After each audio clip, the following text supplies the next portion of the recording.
I lent my uncle, Tate, $8,000 a month ago to help him fix his life. A few weeks later, I saw him partying in Dubai with my money. He texted me, calling me a broke loser, and I just smiled, waiting for the right time. Now, he calls me 20 times a day, leaving sobbing voicemails. I still can't believe this happened, but I need to get it off my chest. Writing it down might help me process everything. My name is Aaron, I'm 29 years old, and my uncle Tate is 45. Growing up, he was always the fun uncle. He'd show up to family gatherings with crazy stories, had the newest gadgets, and somehow charmed his way through life's problems. He wasn't rich, but he made everyone think he was one good break away from making it big. I grew up in a modest family. My mom was a teacher, and my dad worked at the local factory. I learned the value of money early, getting my first job at 16. I worked part-time while saving up through college, and now I've got a stable job in IT. It's nothing fancy, but I've built up some savings by living below my means. I drive a 2015 Honda Civic, share a small apartment with a roommate, and cook at home. I'm comfortable, not extravagant, but I get by. 3 weeks ago, Tate called me out of the blue, his voice shaking like I've never heard before. He told me his small computer repair business was failing and that he was behind on rent for both his shop and apartment. He needed a temporary loan to get back on his feet. He said he needed $8,000 to avoid eviction and keep his business afloat until some big contracts came through next month. I know what you're thinking, red flags everywhere. But here's the thing. Tate had helped me a lot when I was younger. He spent hours helping me with my college applications, and when I couldn't afford a laptop, he built one for me using spare parts from his shop. He was always there for me, and I felt like I had to return the favor. He sent me pictures of eviction notices, showed me his empty business bank account on FaceTime, and even had his landlord, Luna, call me to verify his story. Everything seemed legit, so we wrote up a simple loan agreement on an online legal site where he promised to repay me $8,500 in 3 months. I transferred the money, kept receipts, and documented everything. The first week, he sent me daily thank you messages and updates about how he was turning things around. But then the messages stopped. By week 2, I hadn't heard from him at all. I wasn't too worried at first, figuring he was just busy getting his business in order. Then, my cousin Shamara sent me a WhatsApp message. Is this for real? She included a screenshot of Tate's Instagram story. There he was posting pictures from Dubai, luxury hotels, beach clubs, and expensive cars. The timestamp showed the pictures were from yesterday. My stomach dropped, but I didn't panic. Instead, I started taking screenshots of everything: his Instagram stories, our text conversations, the loan agreement, and the bank transfers. I even recorded a screen capture of his social media posts showing the Dubai location tags. Then came the final insult, a direct message from Tate.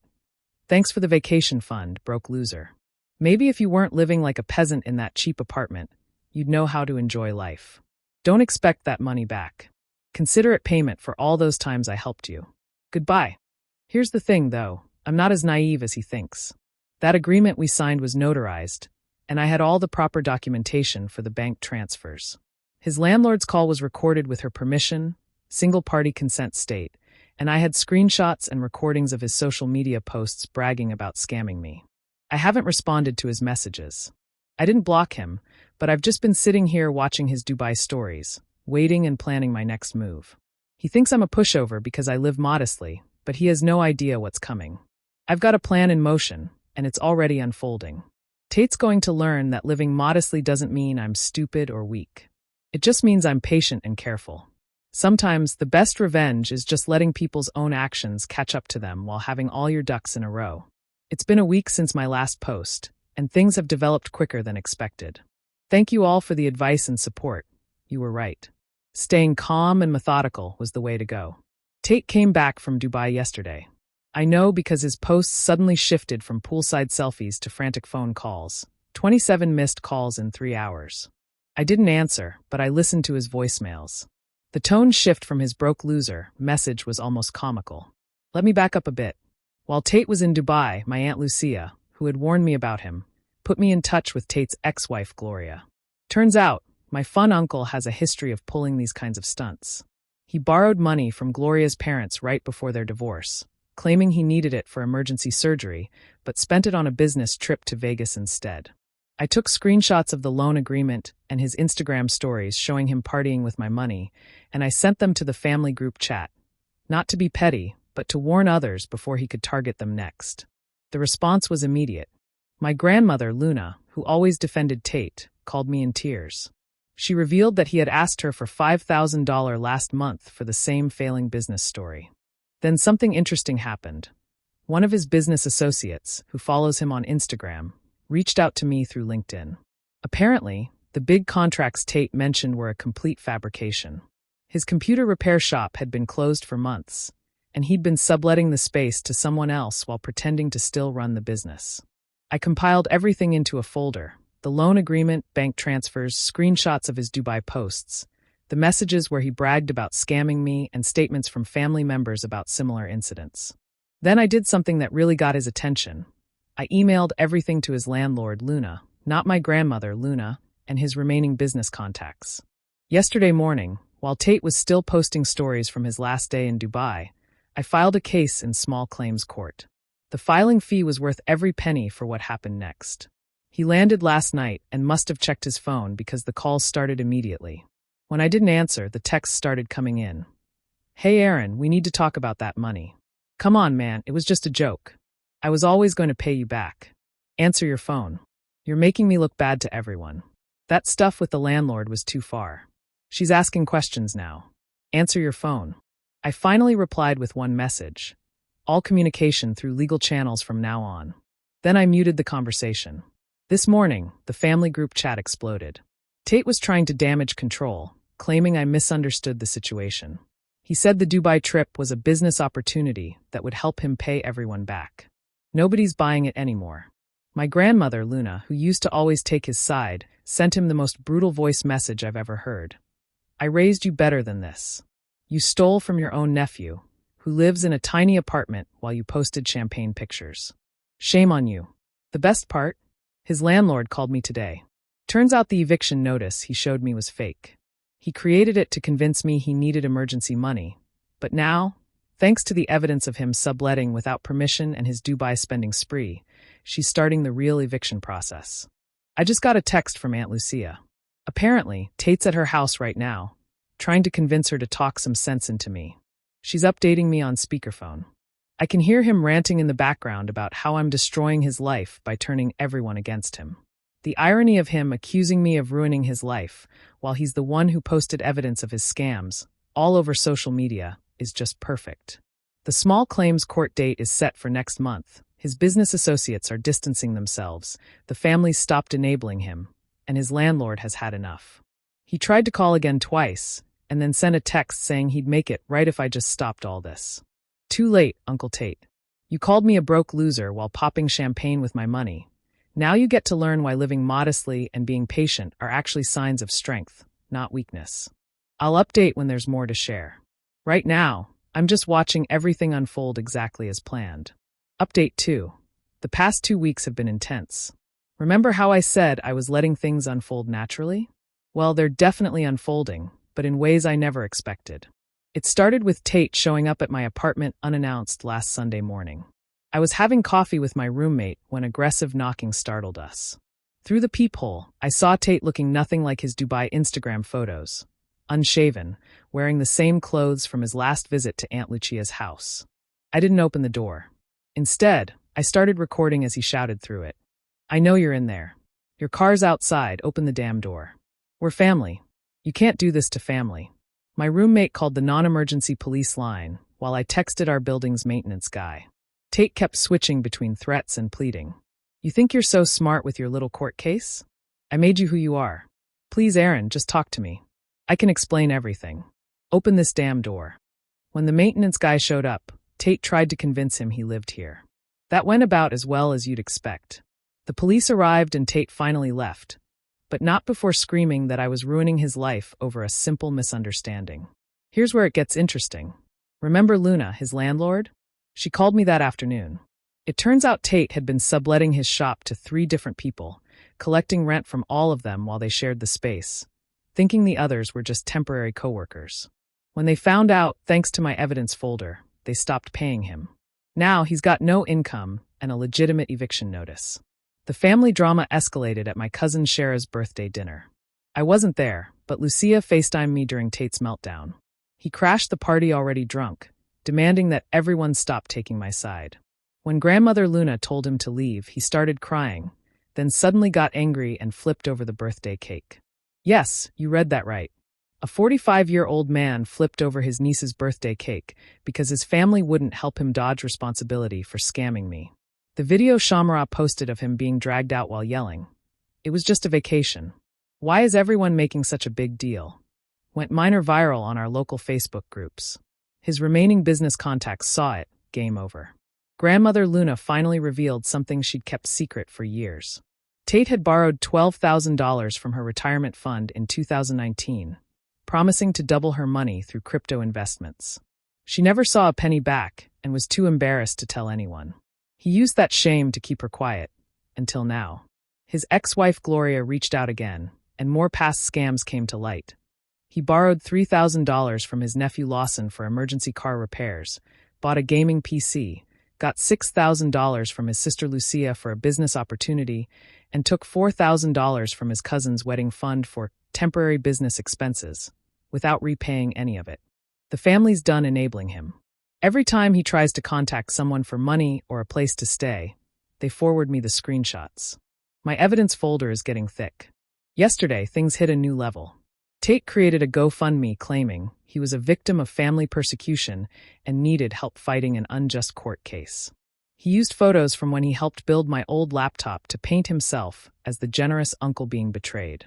The family mass reported it, and GoFundMe took it down within hours, but not before Tate's Dubai vacation photos got posted in the comments. Watching him try to explain those away was something else. This morning, I got a letter from his lawyer. Well, not his lawyer, just a threatening letter he wrote himself on fake law firm letterhead. I confirmed it was fake with a quick Google search. The grammatical errors alone were enough to tell it wasn't professional, but I added it to my evidence folder anyway. The small claims court date is next week. Tate's been telling everyone he has explosive evidence that will expose my lies. Weird, since I have our entire text history, bank transfers, notarized agreement, and his own social media posts admitting to scamming me. I just got another text from him. Last chance to drop this before I reveal everything about you. No idea what he thinks he has on me. I live a pretty boring life. Work, gaming, hanging out with friends. The most scandalous thing in my camera roll is probably my failed attempt at making sushi. My apartment building sent a notice that they've added him to their banned persons list. Grandmother Luna is staying with Lucia because he keeps showing up at her house at random hours. The family's installing security cameras. I'll update after court next week. For now, I'm just documenting everything and watching him dig himself deeper with each desperate attempt to avoid consequences. Final update. The court date happened yesterday, but before I get to that, let me catch you up on the absolute chaos of the past week. Remember how Tate claimed to have explosive evidence against me? Well, he tried to follow through on that threat in the most bizarre way possible. Last Thursday, he created a new Instagram account and started posting old family photos with crazy captions. Look at this laptop I built him. He was nothing before me. I taught him everything he knows. This ungrateful piece of expletive. His big exposé was a photo of me sleeping on a couch at my cousin's 21st birthday party. Groundbreaking stuff, right? But then he took it too far. He showed up at my grandmother Luna's church during Sunday service, completely drunk at 10 a.m., and started shouting about how she betrayed him by siding with me. When the pastor tried to calm him down, Tate shoved him and knocked over a donation box.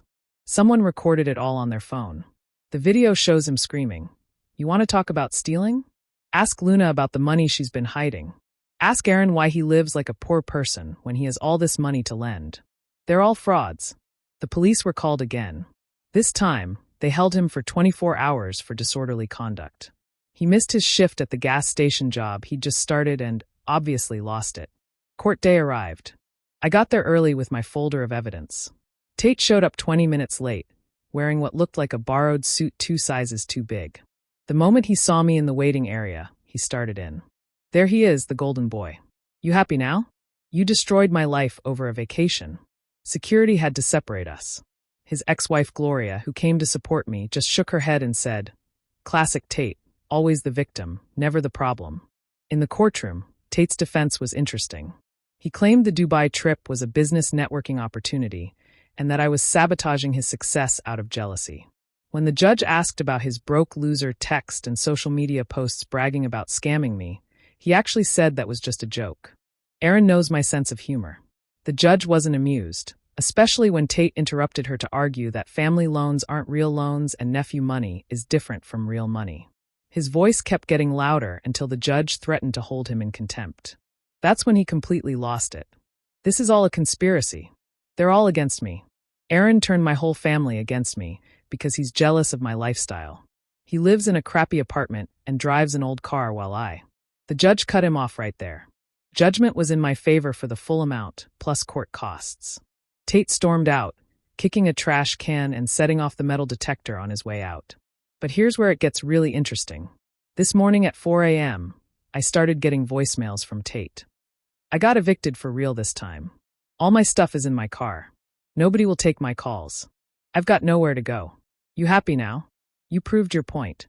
Then at 6 a.m., he sent another message. Remember when you were 12 and your bike got stolen?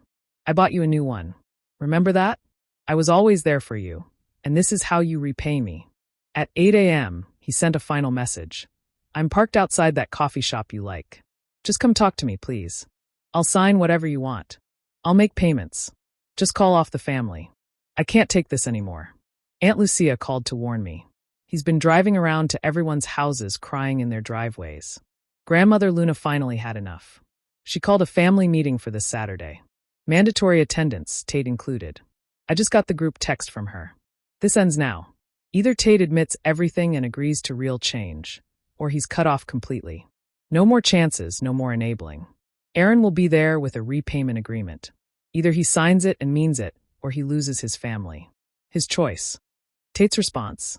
A voice message of him screaming that we're forcing him into slavery and that real family doesn't do this. Then, 5 minutes later, a text saying he'll be there. The cycle of screaming and crying continues.